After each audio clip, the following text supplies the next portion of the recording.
예, 총선 특집 화제 격전지 토론 이어가는 중에 오늘은 좀 특별하게 지역구를 넘어서 당대당 젊은 정치인 두 분의 토론으로 준비를 했습니다. 젊은 정치인들의 토론 줄여서 점치 토론.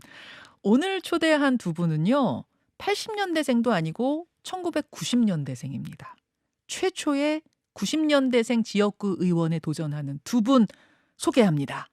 김용태 국민의힘 경기 포천시 가평군 후보 어서 네, 오십시오. 오랜만입니다. 김용태입니다. 안녕하세요. 반갑습니다. 이어서 전용기 더불어민주당 경기 화성시 정 후보 어서 오십시오. 네, 반갑습니다. 전용기입니다. 와, 반갑습니다. 아니, 김용태 후보님 정확히 몇 년생? 전 90년 10월생입니다. 1990년 10월생. 예. 그러면 아직 생일 안 지났으니까 33살? 만 33살이죠. 33살. 전용기 후보님 정확히 몇 년생? 91년생 10월입니다. 91년 10월생이면 역시 생일 안 지났으니까 32살. 네.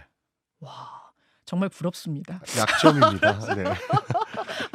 젊은 정치인 두 분. 그러니까 비례 후보 중에는, 그러니까 비례 의원 중에는 90년대생이 있었어요. 세 전용기 명이 의원도 있었습니다. 그렇죠. 전용기, 류호정, 류호정, 용해인. 용인. 용해. 네.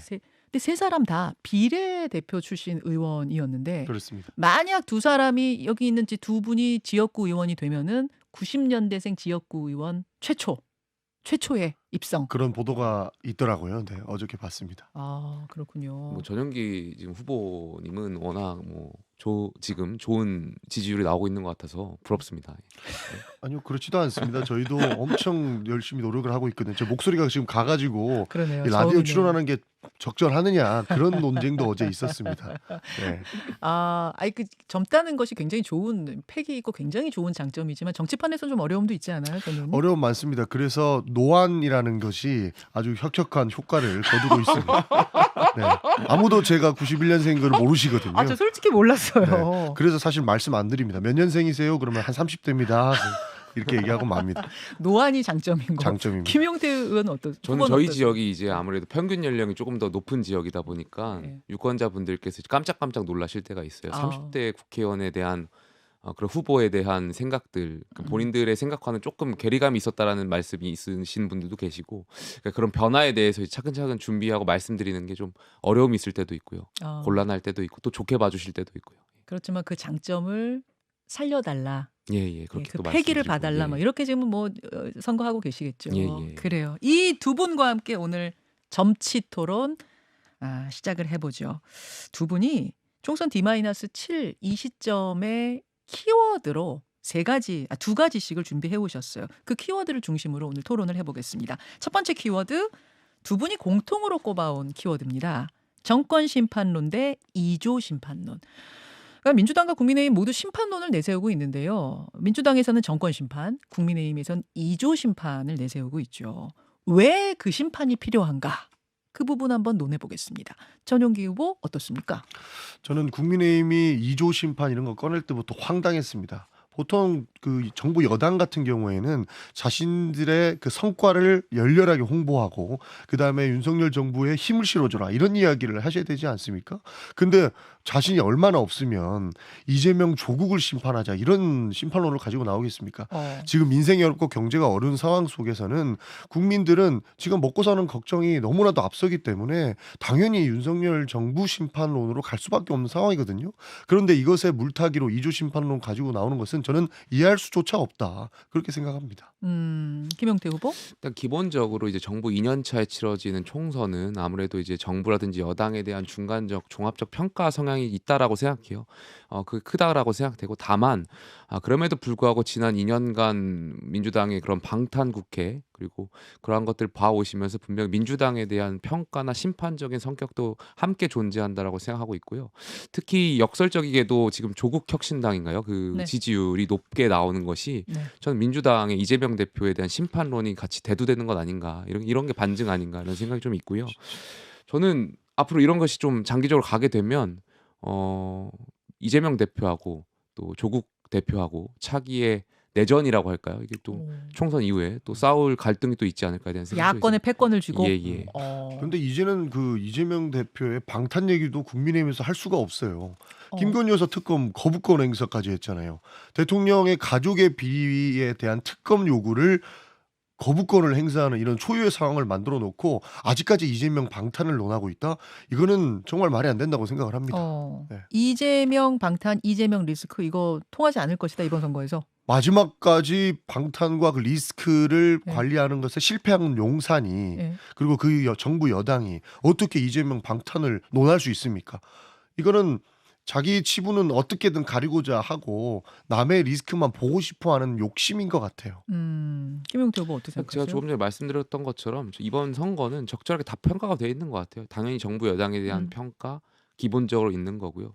야당에 대한 어떤 그런 방탄에 대한 평가 다 같이 종합적으로 봐야 될 것 같습니다. 네. 유권자분들께서 그걸 종합적으로 보시면서 어느 정당에 힘을 실어주실 건가 이걸 좀 지역마다 좀 차이가 있는 것 같고요. 평가해 주실 것 같습니다. 재외 국민들은 총선 투표를 이미 마쳤어요. 115개국에서 14만 8천여 명, 14만 8천여 명의 재외 국민이 투표를 했는데 역대 최고 투표율이 나왔습니다. 62.8%. 보통은 한 40%대 정도 나와요. 근데 이번에는 62.8%. 그래서 이 수치를 놓고 지금 해석이 분분합니다. 투표율이 높으면 원래 민주당 쪽이 유리하다. 이런 공식이 있죠. 그래서 이제 민주당은 우리가 유리하다 얘기하고 있고 아니다. 재외 국민들은 보수 중도 성향이 우세하다. 따라서 국민의힘에 유리한 수치다. 뭐 이런 해석도 있던데 어떻게 보세요?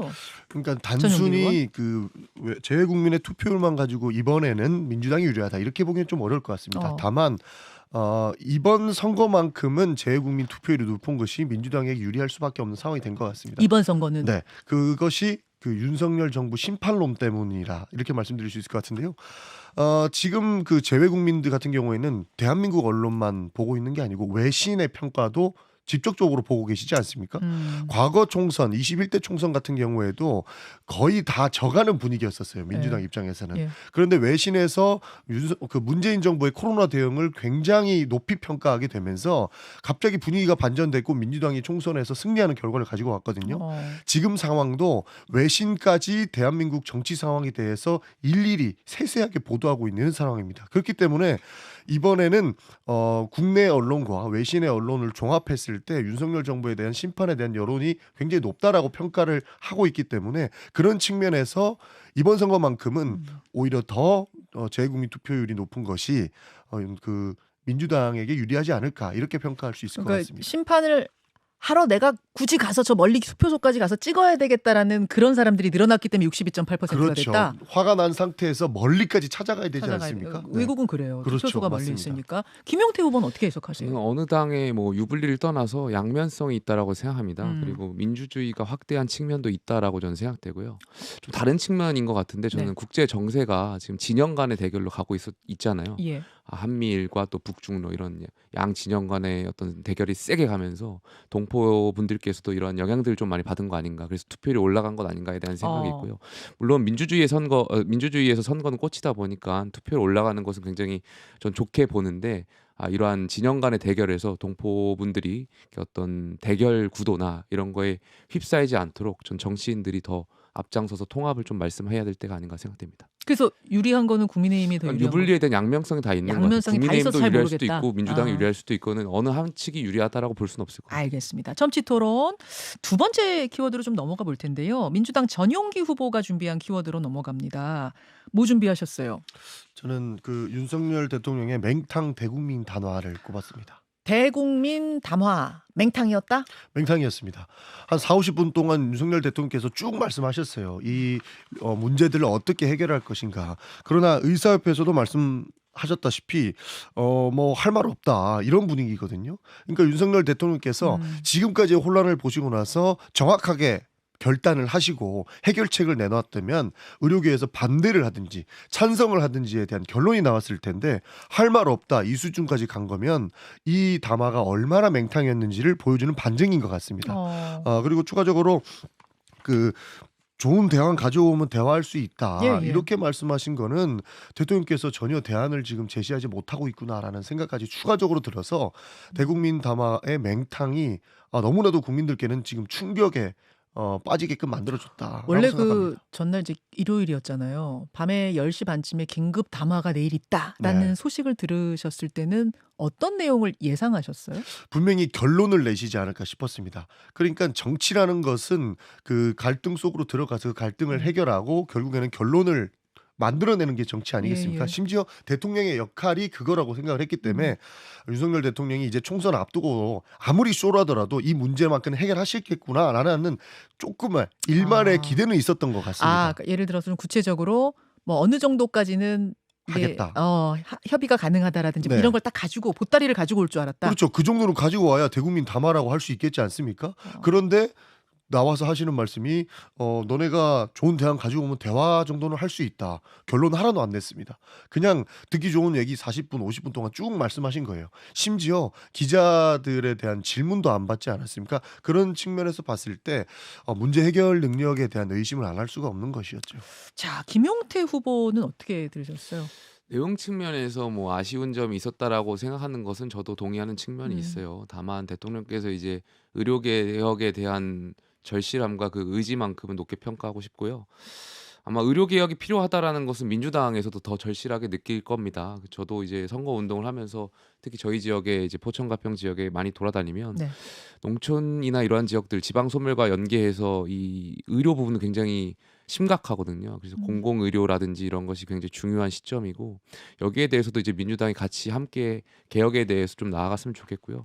어쨌든 대통령께서 뭐 전공의들하고 대화 타협할 의지가 좀 보여주신 거잖아요. 그래서 저는 전용기 후보 말씀해주신 것처럼 대통령께서 또 여당이 나서서 이 문제를 타협해서 또 물론 이제 의료 개혁하고 의대 정원을 늘려야 되는 것은 굉장히 중요하다라고 생각되고 또 의사분들이 주장하는 것도 합리적인 주장들이 있거든요. 그 절충점 타협점을 찾는 일에 대통령하고 여당이 좀 앞장섰으면 좋겠다는 생각이 있습니다. 김용태 후보는 전날에 그 소식 듣고 어떤 내용 예상하셨어요? 저는 좀 타협점을 찾을 거였으면 좋겠다라는 개인적인 생각이 있었어요. 그러니까 지역에 있다 보면 의대 정원을 늘려야 되고 의사수 늘려야 된다라는 그 이야기에 굉장히 공감하거든요. 근데 조금 전에 말씀드렸던 것처럼 의사분들이나 전공의분들이 가지고 있는 생각들도 분명히 합리적인 것들이 있어요. 수가 문제라든지 또 필수 그 의료에 대한 문제라든지 공공의료에 대한 문제라든지 그런 부작용이라든지 그래서 정부가 좀 나서서 이것을 좀 타협하고 절충안을 좀 내세웠으면 대통령께서 해주셨으면 더 좋지 않았을까. 그러니까 이제 결론이 있었으면 좋겠다라는 거잖아요. 저희도 민주당도 오히려 윤석열 대통령이 의료 개혁의 의지를 이야기했을 때 논평까지 내면서 환영했었습니다. 처음에 그러나 지금 이 상황이 너무나도 심각하게 치닫고 있는 것 같아서 계속적인 비판을 하고 있는 것이거든요. 사실 대국민 담화를 하겠다 이렇게 발표할 게 아니고 네. 대통령께서 내일 내가 의협이라도 찾아가겠다. 의협이라도 찾아가서 앞에 단판을 지어보겠다. 네. 설사 답변이 내 마음에 들지 않더라도 결론에 도달하지 못하더라도 의협에 찾아가가지고 대통령의 의지를 엄청나게 어필을 했다면 국민들께서 이해 정도는 했을 것 같아요. 근데 그러나 그렇게 그것도 그렇게 못했던 하셨다면 것이 네. 민주당에서 또 선거 개입이다 대통령 또 공격했을 거예요. 근데 그런 점도 좀 이해가 돼요. 저는. 근데 그런 부분들은 저는 국민들께서 명확하게 판단하실 거라고 보거든요. 왜냐면 의료 지금 공백이 너무나도 심각한 상황이기 때문에 그 정도까지 비판을 감수하면서까지 대통령이 가서 문제 해결하려고 했다 정도만 봐도 저는 보수 결집 이뤄줄 수 있을 거라고 봤습니다. 막 밀고 들어갔다 이렇게 나오진 않을까요? 네. 약속도 안 하고 찾아갔다. 막 분명히 이러면서. 약속을 했겠죠. 그리고 그 정도 보좌하는데 의협에서 반대하거나 네. 거부하는 모양새가 되면 오히려 욕먹는다? 그렇죠. 국민들이 봤을 때는 의협이 너무하는구나라고 생각할 수 있었을 텐데 그런 내용 없이 그냥 담화 정도의 이야기만 했기 때문에 결론도 없고 아무것도 없었기 때문에 맹탕이었다. 그러니까 어쨌든 비판에 대해서는 좀 동의한 부분이 있고요. 이 의료 개혁에 대한 문제는 초당적인 거잖아요. 아마 네. 민주당도 동의하실 부분이 있는 거고 저희가 22대 국회가 개헌하게 되면 이 논의를 좀 앞장서서 좀 해결했으면 좋겠어요. 그러니까 대타협을 국민의힘 해서, 후보들 예. 사이에서도 대국민 담화를 발표하겠다고 했으니까 그 전날 뭐 조혜진 의원이 대국민 사과가 필요할 정도로 지금 정권 심판론이 거세다. 민심 위반이 거세다. 대국민 사과, 대통령이 무릎 꿇으셔야 된다. 뭐 이렇게까지 호소할 정도였기 때문에 대국민 담화에서 뭔가 좀 포괄적인 국정 전반에 대한 언급, 이 의정 갈등에 대해서도 조금 더 유연한 뭐 이런 게 나올 줄 알았는데 생각보다 그렇지 않았기 때문에 후보들 사이에서는 차라리 안 하는 편이 낫다 막 이런 얘기도 나왔어요. 국민의힘 후보들 사이에서. 그런 어떻게 이야기들을 말씀하시는 후보님들 계셨고 아마 앵커께서 지적하셨던 것처럼 좀 더 유연하고 여기에 대해서 솔직하게 대통령께서 좀 접근하셨더라면 유권자분들이나 아니면 국민들이 더 좋게 보셨지 않았을까에 대한 생각이 있어요. 윤석열 대통령이 처음에 대통령으로 선출됐을 때 가장 큰 장점 중에 하나가 전 솔직함이었지 않았을까에 대한 생각이 있어요. 네. 국민 여러분들께서 그 검사 시절에 봐왔던 그러한 것들을 보시고 이제 투표를 하셨을 거라고 생각하는데 대통령을 하시면서 또 이 의료개혁에 대한 문제를 다루시는 이러한 문제들을 봤을 때 보다 더 솔직하게 다가가셨으면 음. 이러이러한 좀 어려움이 있고 음흠. 이러이러한 점을 좀 해결해야 되는데 국민들하고 소통하는 그 능력 이런 소통력 같은 것을 굉장히 국민들이 원하시는 거잖아요. 또 소통을 또 강조하기 위해서 저희가 용산으로 또 대통령실도 이전했고요. 예, 예. 그런 장점들을 좀 더 잘 살리셨더라면 국민들이 더 좋아하시지 않았을까 이런 좀 아쉬운 측면이 있습니다. 알겠습니다. 알겠습니다. 화성정, 경기 화성정의 민주당 전용기 후보, 그리고 경기 포천 가평의 국민의힘 김용태 후보와 함께하고 있는 점치 토론. 세 번째 키워드로 넘어가 보죠. 이번 키워드는 김용태 후보가 제시해 주시죠. 저는 버티면 장땡을 가지고 왔습니다. 버티면 장땡 누구 얘기입니까? 민주당의 지금 후보들의 막말과 또 다른 후보 계속해서 이제 뉴스가 나오는 것 같은데 이른바 사기 대출, 편법 대출과 관련해서 좀 여러 후보들이 계속 구설수에 오르고 있는 것 같아요. 그래서 민주당이 후보 검증 과정에서 제대로 못한 것 아닌가에 대한 생각도 있고 또 일부 경선 과정을 치르면서 팬덤 정치가 심해지고 이재명 대표를 방탄하는 그런 사람들을 뽑은 경향들이 있는 거 아닌가 이런 좀 아쉬움도 있고요. 그러다 보니까 이제 선거가 이제 며칠 남지 않은 상황에서 이 대두되는 이 문제점들 과연 공직 후보자로서 자격이 있는 것인가에 대한 의문점들이 있는데 아마 선거일까지 버티려고 하시는 거 아닌가 생각이 돼요. 그래서 이런 후보들에 대한 버티면 장땡 이렇게 생각하시는 거 아닌가 생각됩니다. 그러니까 민주당에서 논란이 되고 있는 그 후보들을 말씀하시는 것 같은데 아까 국민의힘 같은 경우에는 정권 심판론이라는 어떤 커다란 벽이 있다면 민주당은 개별 후보들 사이의 그 논란이라는 벽 앞에 좀 고민을 하고 있는 것 같습니다.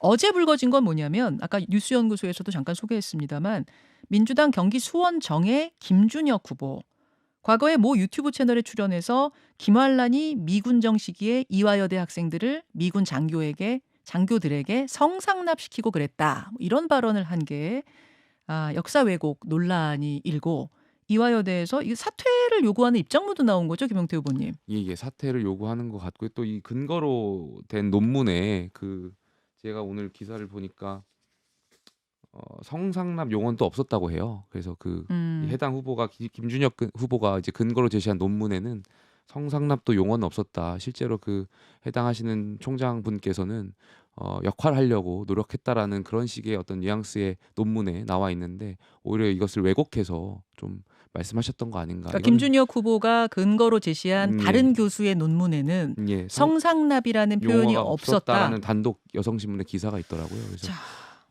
이런 것을 오히려 이러한 후보들에 대한 평가는 민주당에서 먼저 나서서 결자 해지해야 되는 생각이 있어야 되지 않나 이런 생각이 있어요. 왜냐하면 저희가 4년 전에 선거를 치러봤잖아요. 이렇게 막말 논란이 터지고 이렇게 하다 보면 단기간에 이것을 제어하지 못하면 글쎄요 총선이 7일 정도 남았는데 이게 길면 길고 짧은 시간이거든요. 순식간에 여론이 바뀔 수 있는 상황이어서 민주당 결코 좋지 않은 상황인 것 같습니다. 그러니까 바람직하지 못한 발언을 한 거는 맞는 것 같습니다. 네. 그래서 민주당 상황실에서도 급하게 어저께 논평까지는 아닌데 알림을 냈거든요. 어떻게 냈습니까? 김준혁 후보 과거 유튜브 발언을 한번 다시 돌려보니 부적절하다고 판단을 했다. 민주당 지금 부적절하다는 거 인정한 그렇습니다. 겁니까? 민주당 상황실에서 이 부적절함을 감지하고 김준혁 후보에게 사과하실 것을 권고를 한 겁니다.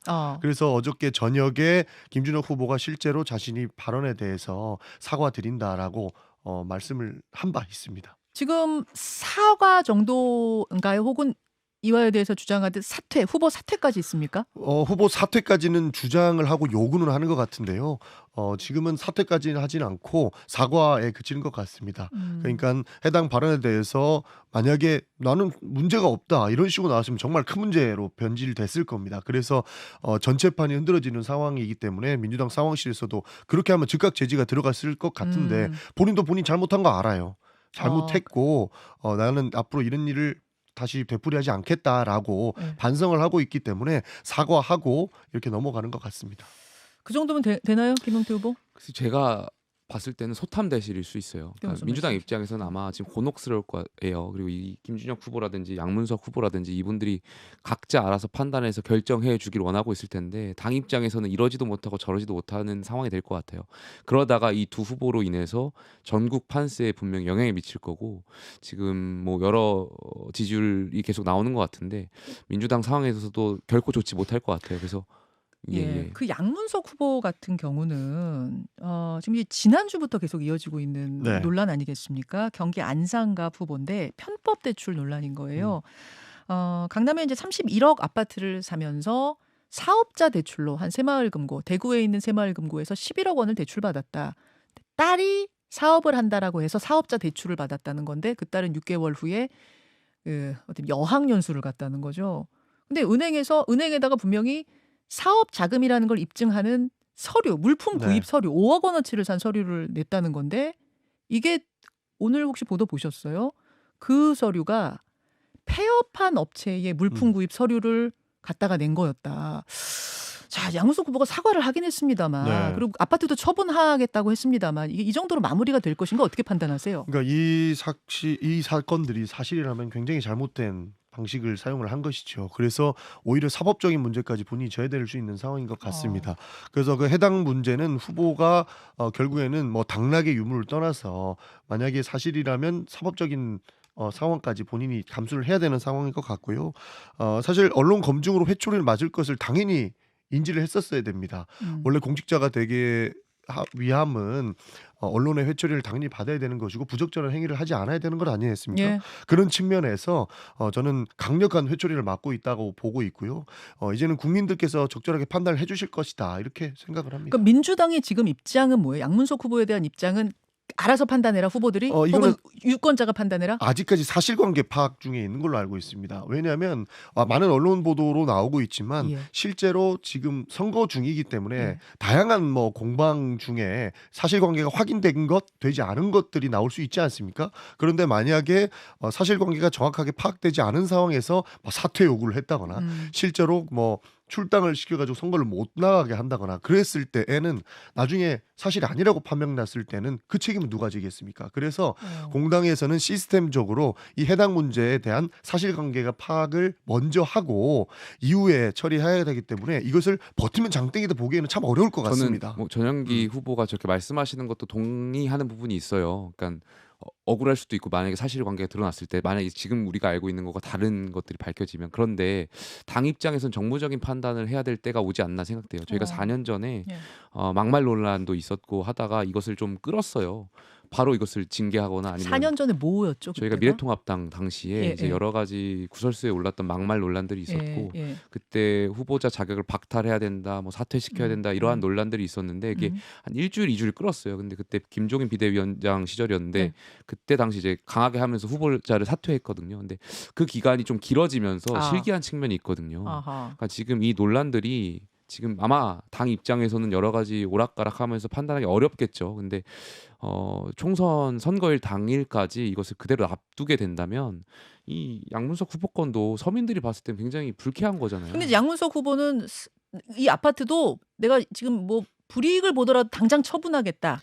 뭐 어제 한동훈 위원장도 말씀했지만 뭐 음주운전을 해놓고 음주운전 차를 팔면 되는 거냐 이런 말씀을 하셨잖아요. 에? 그 무슨 말이에요? 그러니까 어제 한동훈 위원장이 예, 말씀하셨잖아요. 그래서 그런 논리들 음주운전 해놓고 그 자동차 팔겠다고 하면은 면제가 되는 거냐? 예. 그런 말씀들이 있는 것처럼 여기에 대해서도 글쎄 일반 서민들이 느꼈을 때는 이 대출 받는 것도 쉽지 않잖아요. 근데 저희가 지금 봤을 때는 여러 정황상 편법 대출인 것 같고 쉽지 않은 게 아니라 그 당시에는 그 지역은 아파트 대출이 막혀 있었어요. 그러니까요. 이게 부동산 투기 어쨌든 제한 구역이어서. 지금 뭐 따님이 실제로 대출 받았을 것 같지는 않고 그 결과적으로는 여러 정황상 이 양문석 후보가 대출 받은 것 같다라는 판단들이 있는 것 같고 그렇다면 과연 공직 후보자로서 적절한가에 대한 판단들이 있을 거고 이것을 근데 민주당이 사실관계를 확인한다라는 그 물론 이제 동의할 수가 있겠지만 일주일 정도 끈다면 4월 10일 총선에 분명히 민주당에 좋지 않은 영향들이 있을 거예요. 판세 영향 줄 거다. 전용기 후보님. 그러니까 이게 쉽지 않은 선택이에요. 이거 개인의 나중에 명예까지 문제가 크게 될 수 있는 것이고 오히려 더 또 다른 문제를 낳을 수 있기 때문에 저희가 조심스러울 수밖에 없는 겁니다. 예, 예. 그러니까 한동훈 위원장도 이상한 말까지 하시면서 이렇게 공세를 하고 있는 거면 아까 그 한동훈 위원장 워딩에 대해서 근데 어떻게 지금 생각하세요? 말도 안 되는 그 비유를 드신 것 같아요. 적절치 제 않아요? 생각에는. 예. 이게 사실관계가 확인이 되고 나서 이야기를 해야 될 부분인데 뭐 음주운전하고 차 팔면 되냐 그게 지금 말이 안 맞지 않습니까? 공세를 위한 공세를 하셨기 때문에 스텝이 꼬인 거다라고 저는 생각을 합니다. 그래서 저희 문제를 좀 봐야 된다고 보는데 만약에 이 문제도 사실관계가 명확하게 밝혀졌으면 네. 민주당이 얄짤 없습니다. 그 얄짤이 없는 시스템에 있어요. 실제로 세종갑 후보 같은 경우에 이영선 후보. 그렇죠. 본인이 냈던 검증 후료와 예. 서류와 예. 실제로 그 선관위에 제출했던 공직 서류와 예. 차이가 있으니까 바로 그냥 얄짤없이 잘라버리지 않습니까? 그랬습니다. 이 부분 같은 경우에도 해당 부분들이 언론 보도에 나오는 것이 모두가 사실이라는 것이 판명이 된다면 민주당이 얄짤 없을 수밖에 없습니다. 그럼 지금 약간 확인 과정을 거치고 있나요? 그렇죠. 당에서? 확인을 하고 있죠. 왜냐하면 지금 벌써 많은 수사기관 뭐 어제 보도 보니까 행안부까지 뭐 확인을 해야 된다. 현장 점검에 나섰다고 그렇죠. 합니다. 다 예. 확인하고 있는 상태 아닙니까? 아니 근데 이 이거만 상황까지 됐는데 민주당이 가만히 있을 수가 그런데 없죠. 어느 정도 사실관계가 언론을 통해서 확인된 것 같아요. 민주당이 오늘 기사 나간 것만 하더라도 그 폐업 업체 구매 내역 제출한 거 이 내용만 당장 확인해가지고 사실관계에 맞다면 오늘이라도 민주당이 이 후보자에 대해서 사퇴를 시키던가 해야죠. 이걸 오래 끌 게 문제가 아니라고 생각해요. 뭐 4월 10일 다음 주 수요일까지 끌어봐야 민주당에 좋지 않고 저는 어느 정도 사실관계 지금 맞아가고 네, 있는 것 맞습니다. 같아서 오늘이라도 민주당이 이 후보를 사퇴시켜야 네. 되지 않나. 아마 적절한 판단을 당 지도부에서 하실 겁니다. 알겠습니다. 알겠습니다. 뜨겁습니다. 젊은 정치인 두 분의 토론 뜨거운데요. 1분씩 드릴게요. 마무리 발언하실 수 있는 기회 드리겠습니다. 먼저 이거 기호 순으로 할까요? 여야 순으로 그냥 할까요? 편하게 여쭤보면 될 것 같습니다. 여야 순으로 할게요. 네. 그러면 포천 가평, 경기 포천 가평의 국민의힘 후보 김용태 후보. 제 국민의힘이 솔직한 정치를 하고 싶습니다. 그러니까 저희가 처음에 시작할 때 솔직한 정치하겠다 말씀드렸고 저희는 위선적으로 정치하지 않겠다는 말씀드렸습니다. 저희가 집권 여당을 하면서 부족한 점도 있을 수도 있고 부족하면 부족했다 사과하고 채워나갈 수 있는 정치하고 싶고요. 잘한 건 또 잘했다라고 홍보도 하고 싶습니다. 그래서 이번에 4월 10일 날 저희 국민의힘에 힘 실어주신다면 의료 개혁에 대한 의사분들하고 또 지역분들하고 또 절충점도 찾아나가고 이런 개혁들 또 교육개혁, 노동개혁, 또 연금개혁 힘차게 대한민국의 미래 어젠다들을 해나갈 수 있도록 하겠습니다. 예, 이번에는 민주당 경기 화성 정해 네. 전용기 후보 한 말씀. 뭐 여야 할 것 없이 여러 가지 논란들이 있는 것 같습니다. 그러나 결국에는 국민이 이긴다라는 것은 변하지 않습니다. 우리는 과거에 굉장히 많은 어려움들을 겪어왔지만 그거는 정치인, 권력자, 뭐 재벌 이런 사람들이 해결한 적이 한 번도 없습니다. 모든 것이 국민이 함께 손을 못 잡고 헤쳐나갔을 때 커다란 성과들을 얻어왔는데 이번 선거도 저는 그런 성과를 만들 수 있을 거라고 생각합니다. 그래서 4월 10일 꼭 투표하셔서 국민의 손에서 이 권력자들이 무서워함을 보여주셨으면 좋겠습니다. 예. 여기까지 젊은 정치인의 패기 넘치는 토론 오늘 귀한 시간 고맙습니다. 점집 토론 여기까지 하죠. 고맙습니다. 감사합니다. 네.